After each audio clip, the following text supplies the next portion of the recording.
আমি আজকে ব্যক্তিগতভাবে অভিনন্দন জানাই যারা ডাকসু নির্বাচনে জয়ী হয়েছে তাদের। এটাই গণতন্ত্রের রীতি।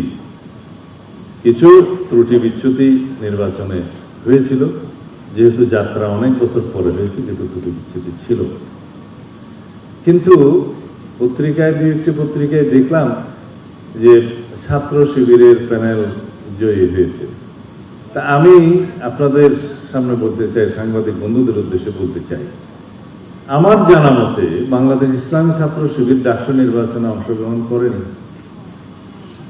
এই নামে এই ব্যানারে কোনো প্যানেল প্রদান করা হয়েছে কি?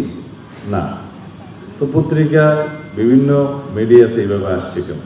প্রশ্ন সেখানে। কিন্তু যারা স্বনামে ছাত্র সংসদ নির্বাচনে অংশগ্রহণ করতে চায়নি, তার একটা উদ্দেশ্য তো অবশ্যই আছে।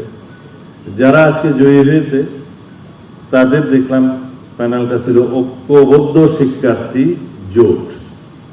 সেই ব্যানারে যারা জয়ী হয়েছে আমি আবারও ব্যক্তিগতভাবে তাদেরকে অভিনন্দন জানাই।